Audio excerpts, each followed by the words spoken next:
the dog whose limbs were cut off. The process of healing is never easy, and Xiaoman's wound was a daily reminder of that. Every morning, I carefully cleaned and reopened the wound, ensuring it stayed clear of infection.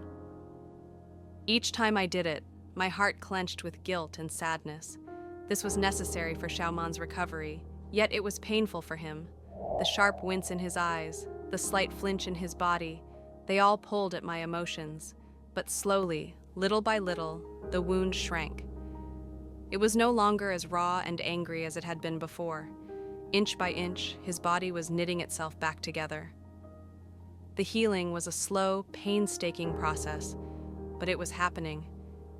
Just as his wound was shrinking, so too was his fear. Today, I had prepared something special for the little ones. I brought home cooked meat and boiled eggs, wanting to give them a meal filled with warmth and nourishment. They had been through so much already, and I wanted to remind them, with every bite, that they were safe now. First, I set down Kaylee's meal: 3 boiled eggs, a piece of tender chicken breast, and just a small handful of dog food. I knew he could be picky, but I wanted to make sure he had something nutritious to eat. As I placed the food in front of him, I chuckled, recalling what the nurse had told me earlier. "Kaylee is such a picky eater," she had said, with an amused shake of her head. "He only eats what he wants and spits out the rest." And sure enough, as I watched, Kaylee began his routine. With careful precision, he picked apart his food. First, he singled out the egg yolks and ate them happily, savoring each bite. Then, without hesitation, he spat out the egg whites. The discarded pieces landed on the floor like unwanted scraps.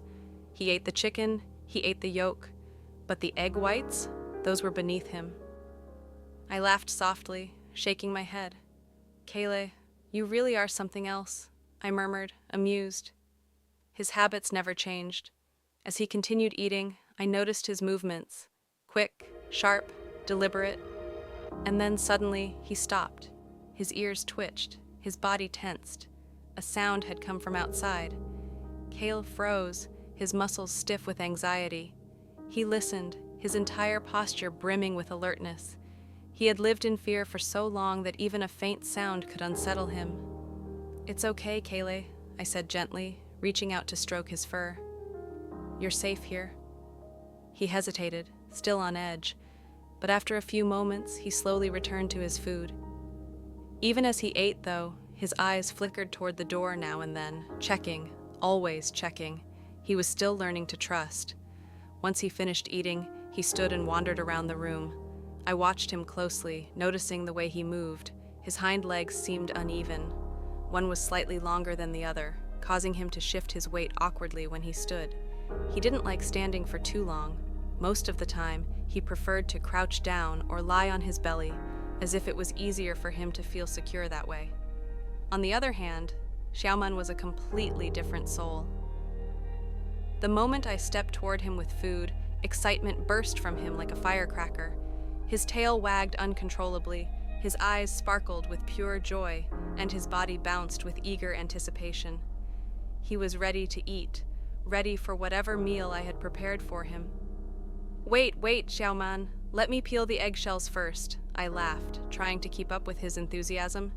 He wriggled impatiently, his gaze locked onto my hands as I peeled the eggs one by one. Finally, when the meal was ready, I set it down in front of him. He dove in immediately, his appetite sharp and eager. But then, just as he was about to take his first bite, he paused. His ears twitched, his head tilted slightly toward the doorway. Had he heard something? For a moment he stiffened, his instincts taking over. But after a few seconds he relaxed again and resumed eating. The difference between Xiaoman and Kaylee was stark. Xiaoman had learned to trust quickly, without hesitation. Unlike Kaylee, his fears melted away with ease. His love was free and open, like sunshine spilling through an open window. The contrast between the two was striking. Kale still carried shadows of his past, lingering traces of fear that he had yet to shake off. He trusted us in his own way, but his trust was hesitant, cautious, reserved. Xiaoman, however, had already given himself entirely to the safety we offered. His love was uninhibited, radiating from him in waves. Perhaps Kaylee's way of showing trust was more subtle. When he lay on his back and exposed his belly, it wasn't just submission, it was his quiet way of saying, "I trust you. You're my safe place now." And that thought filled me with warmth. Later that night, as the two of them settled into their beds, I watched them carefully. Xiaoman curled into himself, cozy and content. Kaylee lay nearby, his eyes half closed, but still flickering open now and then, checking his surroundings. They were on different paths, two souls healing at their own pace. Xiaoman had already found peace, while Kaylee was still searching for his. But they were both here, in this home, in this space of love and safety. And they were learning what it meant to be loved, to be cared for, to belong. And no matter how long it took, I would wait. Because trust isn't something given all at once. It is earned little by little, in the quiet moments, in the shared meals, in the gentle touches and soft assurances. And I would be here for them, however long they needed.